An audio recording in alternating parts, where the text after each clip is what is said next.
자, 마지막으로 외신 관련된 얘기 하나만 하고 마무리 짓도록 하겠습니다. 오늘 감기 때문에 컨디션이 너무 안 좋네요. 러시아가 우리하고 엄청난 파열음을 내면서 싸우고 있는 것처럼 외신 보도들이 나가고 있습니다. 근데 사실은 그게 아니라는 점을 여러분한테 좀 알려드려야 불안감이 덜 하실 것 같아요. 먼저 기사 보겠습니다. 네, 외교부가 지난 3일 오전 출입 기자단에게 문자 메시지를 배포해 러시아 외교부 대변인이 경해 북한 관련 발언에 대해 내놓은 논평을 두고 일국의 외교부 대변인 발언으로는 수준 이하로 무례하고 무지하며 편향돼 있다고 비난했습니다. 그리고 오후에는 정병원 외교부 차관보가 주한 러시아 대사를 외교부로 초치해서 일국 정상의 발언을 심히 무례한 언어로 비난하는 건 매우 유감스럽다고 말했습니다.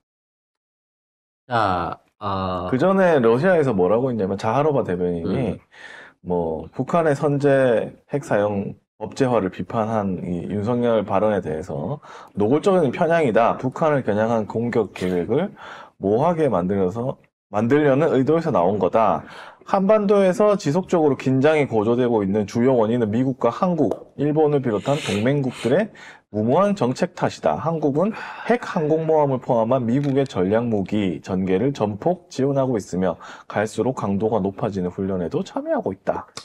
자, 이와 관련된 외신 보도들을 보면 지금 러시아하고 우리하고 한판 붙을 것 같은 분위기로 막 얘기들이 나오고 있습니다. 근데 알맹이를 보게 되면 여기 아니다라고 하는 조짐들이 분석이 돼서 나오고 있습니다. 가장 중요한 갈등의 폭은 뭐냐면 미국 측의 전략자산 전개입니다. 그렇죠. 그리고 이거는 우리가 먼저 했어요. 윤석열이 먼저 요구를 했고 미국이 받아들여서 전략자산 전개를 하고 심지어 핵전쟁을 감안한 훈련을 올 8월 달에 한다고 선언까지 하고 있는 상황인 거예요. 그래서 그에 관련해가지고 지금 김정은은 핵 사용을 할 수 있도록 법을 고쳤다. 라고부터 시작해서 무조건 핵을 사용하는 전술을 최우선으로 하겠다라고 얘기를 하면서 양쪽의 긴장이 최대한 높아져 있는 듯한 모양을 보여주고 있습니다. 근데 문제는 예전에는 러시아가 이 문제에 전혀 끼어들질 않았어요. 근데 지금 있는 상황을 보면 러시아가 중국보다도 더 심하게 이 문제에 끼어들고 있거든요. 과연 이게 진짜냐 페이크냐라는 부분에 대한 분석이 필요한 시점인 겁니다.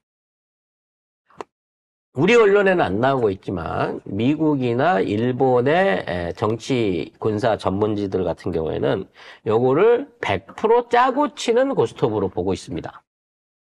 그 명확한 증거가 그 명확한 증거로 제시하는 게 뭐냐면, 외교 대사를 초치하고, 양쪽의 외교 관계 내지는 입장이 첨예하게 경쟁 중이다라고 돼 있는 상황에서 2월 1일 날, 러시아에 있는 외무 차관이 국내에 들어왔어요.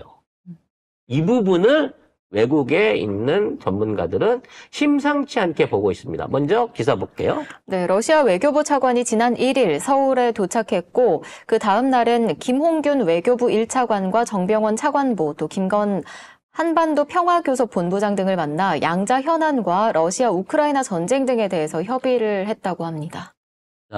이 루덴코 차관이라고 하는 사람은 차관이긴 하지만 실질적으로 러시아의 외교관계, 특히 우크라이나 전쟁부터 시작해갖고 그 이후에 주변 협상들 그리고 북한하고의 푸틴하고의 만남부터 중국하고의 만남까지 실제적으로 장관이 아니지만 실제적인 외교적인 그 모든 접촉을 하고 있는 실무자입니다. 이 사람 굉장히 바쁜 사람이에요. 근데 이 바쁜 사람이 지금 푸틴하고 북한이랑 만나네 만에 지금 우크라이나 전쟁이 종결이 되네 만에 한 시점에 우리나라를 들어왔어요, 직접. 그래서 무려 3박 4일 동안 우리나라에 있었습니다. 굉장히 긴 시간이에요. 이 사람의 어떤 역량이나 이런 걸 봤을 때. 근데 여기 관련해가지고 이 사람이 외교부 1차장 김원균, 그다음에 정병원 차관보, 한반도 평화 본부장 이런 사람들만 만나고 갔다라고 얘기를 해요. 그러니까 굉장히 실무적인 차원에서만 사람들을 만나고 갔다라고 발표가 돼 있습니다. 네. 근데 문제는 이 시기에 이만큼 온 것도 이상하지만 여기 와서 무슨 내용을 했는지를 우리나라가 함구를 했어요. 그리고 이 사람이 러시아에 돌아가가지고 러시아의 국영통신사를 통해가지고 이와 관련된 내용들에 대한 이게 이번 회담에서 있었던 내용들을 먼저 발표를 했어요.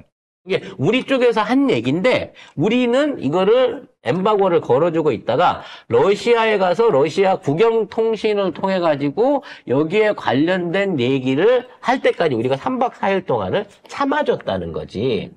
그러면 이런 류의 어떤 차관의 갑작스러운 방문이라든지 이런 내용들을 합의를 봐갖고 풀어놨을 때는 굉장히 중요한 내용들에 대한 내부적 합의가 있을 가능성이 높다는 거야. 이 정도의 내용은 굉장히 이례적이라고 본단 말이에요.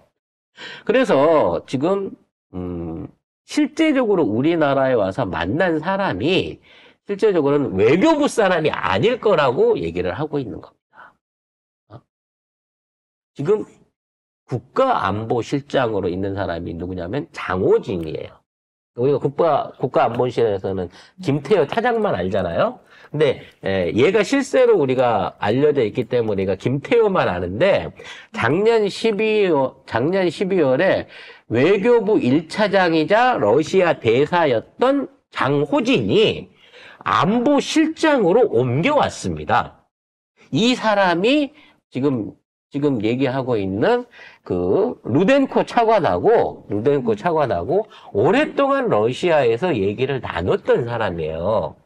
이게 무슨 얘기냐면 외교부 차관하던 사람이 안보실 실장이 된 거야. 네. 이것도 좀 이상해. 왜냐면 자기 분야가 아니에요. 외교 분야하고 안보 분야는. 근데 외교는 말 그대로 외교를 하는 거지만 안보는 사실 우리나라의 군사, 즉 우리나라의 국방력하고 관계되어 있는 군사하고 관련되어 있는 부분을 통제하는 거거든. 국군을 통제하는 사람이란 말이야. 그러니까 외교부 차관이 안보실장으로 가는 이것도 이상해. 이상한 건데 이 사람이 기존에 이번에 왔던 그 루텐코 차관하고 굉장히 잘 아는 사이고 오랫동안 얘기를 나눈 사이라는 거지. 따라서 이번에 왔던 내용은 외교적인 문제가 아닐 거라고 보고 있다는 거야. 그래서 와서 외교 차관이 와서 안보실 실장을 만나고 간 거를 우리 언론이 누락시켰다는 거야. 왜냐면 여기 와서 만날 수 있는 그 휴민트는 이 방금 말했던 장호진 그 국가안보 실장이란 말이지. 제일 친한 사람이. 근데 3박 4일 동안 안 만나고 갔을 리가 없잖아. 만나서 뭔가 굉장히 중대한 얘기를 했고 거기에 대한 발표를 양측이 합의된 대로 꺼내놨을 가능성이 매우 높다는 거예요. 그래서 그 내용을 어떻게 예측하느냐. 이게 참 공교로운 게 우리나라의 얼마 전에 미국에서도 국방 관련한 차관이 왔다 갔잖아요. 그러고 난 다음에 이 사람이 왔다 갔단 말이야. 이 부분에 대해서 이거는 일본 그 외교 전문가의 분석입니다. 이게 한반도 관계가 긴장 상태가 되게 되면 어떠한 형태든지 국지전이 일어나고 그 국지전이 일어나고 난 다음에 군사합정이라든지 이런 식의 어떤 발전된 관계의 외교 협정이 이루어지는 게 그동안 상례적이었다는 거예요. 연평도 포격 있고 난 다음에 오히려 남북 관계 대화가 시작된다든지 뭐 서해 해전 있고 난 다음에 그와 관련된 그 평화 조치의 입장에서 군사 실무회담이 열리는 것처럼 뭔가 지금 미국과 러시아가 사전에 인지하고 있는 선상하에서 양측의 국지전이 일어날 가능성이 매우 높다라고 지금 이거를 예측하고 있다는 거예요. 남북에서? 그렇죠. 남북 그러니까 국지전? 그렇죠. 그래서 왜 이걸 벌리려고 하느냐? 지금 미국도 전략 자산을 전개하는데 부담을 갖고 있고 러시아 입장에서도 지금 북이 핵을 갖고 장난을 치는 거에 대해서 부담감이 큰데 이 문제를 해결하기 위해서는 미국이나 러시아가 동시에 빠져줘야 남북 간에 제대로 된 실무회담이 된다는 거야. 즉 계속해서 러시아가 북한을 밀어주고 한국이 전략자산을 미국의 전략자산 보호를 받는 지금 있는 상황에서 진행을 하려고 치면 지들은 안 싸우고 우리 큰형님이나 뒤봐주고 있어 이러면서 제대로 된 협상이 안 되니까 모종의 국지전을 일으키고 난 다음에 미국은 전략자산 전개를 포기하고 그러니까 안 하겠다고 선언하고 러시아도 북한한테서 핵 사용에 대한 법률 규정 자체를 백지화하는 방향으로 퇴행을 시킨 후에 다시 남북 군사 협의 같은 것들을 부활시킬 가능성이 있다라고 본다는 거지. 근데 이걸 언제로 보느냐? 처음에는 올해 8월 이제 그 핵작전 연습이라고 얘기돼 있는 8월 달에 하기로 했어요, 우리. 그 시기일 거다라고 예측을 했는데, 그게 아니라 3월 달에 한미 연합훈련 전에 또는 그 시기에 맞춰가지고 이러한 국지전이 일어날 수도 있다라는 거지. 저는 이 얘기를 들으면서, 3월 달 같으면 가능성이 진짜 크겠구나. 이걸 계산해 놓고 보면 미국에 있는 관리가 조만간 한국에서 무슨 도발이 있습니다, 사고가 있습니다라고 계속 그 소리 하고 다니는 거. 그리고 러시아에 있는 이 외교 차관이 실제로 와서 우리나라 안보실장을 만났는지는 몰라요. 하지만 안 만났다는 게 더 이상하다는 게 외부 분석이니까 안보실장을 만나갖고 이에 관련된 실무 계획이라든지 어떤 실행에 대한 모종의 약속이나 언지를 받아갖고 간 거고 거기에 맞춰가지고 이미 양측이 합의를 했다고 치면 진짜로 미국과 러시아가 뒤에서 너 딱 요만큼만 하는 거야 라고 허가를 받은 상태에서 3월 달에 한미연합훈련을 실시하게 돼 있는 이 상황에서 한미연합훈련이 이루어지고 있는 그 현장에서 일종의 모종의 오발 사고나 또는 어떤 측에서의 상대 국가에 대한 도발 행위를 통한 일종의 국지전이 준비되고 있는 건 아닌가라고 일본 전문가가 의심하고 있다는 거예요. 이번 사안에 대해서. 그래서 남북이 국지전 하지 말라고 미국하고 러시아에서 계속 아니지. 한다? 하고 극적으로 평화회담을 시작하라는 거지. 일단 국지전 하고. 그렇지. 왜냐면 그동안 사례가 이런 그 말로만 싸우는 게 아니라 한번 이런 게 터지고 난 다음에 급진전 되는 게 패턴이었기 때문에 4월 총선을 겨냥해서 지금 있는 입장에서 3월 달에 있는 이 훈련에서 이와 같은 상황이 생길 수 있는 게 아니냐라고 하는 배후 증거들이 계속해서 쌓인다라고 경고하고 있다는 거예요. 윤석열 도와주는 거잖아. 그렇지. 윤석열 입장에서 미국도 그렇고 일본도 그렇고 윤석열이 있는 게 낫다니까. 근데 김건희 이렇게 까고 김건희만 덜어내라. 그렇지. 김건희만 덜어내라는 거지. 다 도와줄 테니까. 다 도와줄 테니까. 아이씨.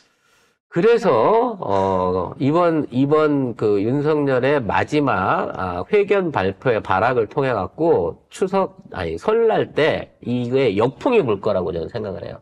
그러면서 국진당과 윤석열의 지지율과 함께 김건희를 무조건 처벌해야 된다는 여론이 거의 80% 이상으로 급격히 올라가게 될 겁니다.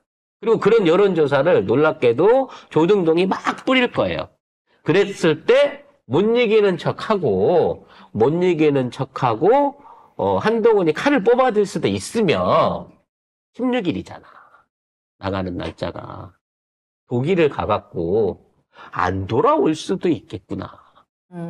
국지전이 나서? 아니지. 들어가면 잡히니까 자기가 거기서 유학을 하겠다거나 뭐 하는 식으로 해갖고 해외로 도피하려고 이번에 독일 일정은 잡은 건 아닌가? 라고 하는 생각도 든다는 거예요. 독일에 뭐가 있나? 응? 도이치.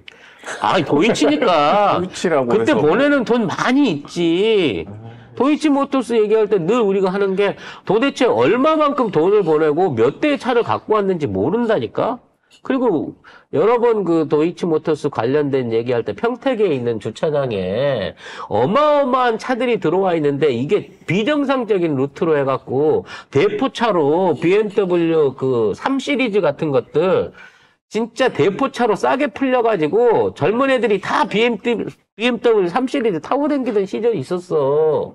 그러니까 그때 당시에 어마어마한 돈들이 송금이 됐고 그걸 통해 갖고 해외에 그 돈들이 은닉될 가능성은 충분히 있다는 거지. 그러니까 돈 없어서 독일 가서 못 살 걱정은 안 해도 될 수 있다는 거예요. 아무튼 이런 얘기를 여러분한테 전해드리는 거는 지금 언론에서 나타나고 있는 거하고 얘네들이 내부적으로 준비하고 있는 게 영 다른 방향으로 가고 있는 것 같은 느낌이 들고 자꾸 이런 국제전에 대한 내용들을 보도하고 있는 이른바 주변 언론 특히나 일본 언론들이 이쪽에 일본 안에 있는 분석가들이 이런 내용들을 흘리고 있다라는 점을 여러분들이 좀 아셔야 된다. 왜냐면 알아야 혹시라도 당하더라도 이것도 짜고 치는구만 이라고 얘기할 수 있는 또 그 사전 지식을 얻을 수 있지 않겠습니까? 그러니까 국지전을 부추기는 지금 세력들 얘기를 그렇죠. 하셨잖아요. 근데 국제사회에는 이 국지전을 막고자 하는 세력도 있거든요. 그래서 그쪽에서는 계속 전쟁이 일어날 리가 없다. 왜냐하면 김정은 입장에서 이 상황에서 전쟁이 결코 유리하지 않다라는 보도도 계속 나와요. 그러니까 무슨 의미냐면 양 세력이 싸우고 있는 거예요, 지금.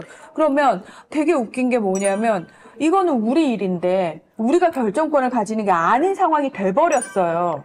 예전에 미 국무부가 그랬죠. 뭐 트럼프랑 한창 사이 좋아가지고 이 판문점에서 그 회담도 나누고 그다음에 김정은도 만나고 이랬을 때 남북 철도 연결부터 시작해갖고 당면한 사업들 시작하려고 했을 때 미 국무부가 막아가지고 못하게 해갖고 철도 연장 사업 끊어졌고 그 이후로 싱가포르 회담 실패하고 난 이후에 완전히 남북 관계에 대한 진척이 없었던 게 트럼프의 의지가 아니었잖아.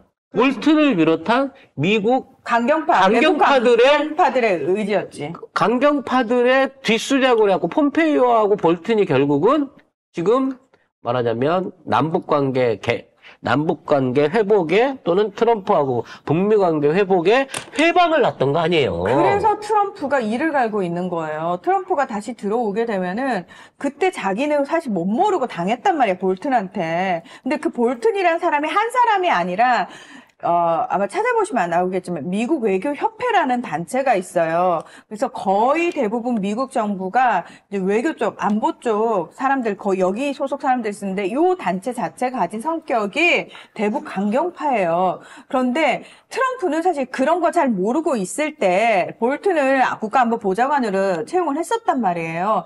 근데 트럼프가 뒤통수 맞고 나서 나중에 볼튼이 자서전 쓰고 나서 트럼프가 알았단 말이야. 아, 내가 뒤통수 제대로 맞았구나. 그래서 엄청나게 욕을 했거든요. 그래서 저희가 다시 트럼프의 귀환을 기다리는 건 아니고 트럼프가 만약에 돌아오게 된다면 최소한 남북 관계는 지금보다 나아질 거라고 기대하는 상황이 게 달라질 수 있는 걸 그런 기대해 볼 수 부분인 거죠. 있다. 안 돼. 그 윤석열 때문에 안 돼, 또. 그래서 바꿔야 윤석열도 돼. 없어야 된다고 트럼프는 생각하겠죠.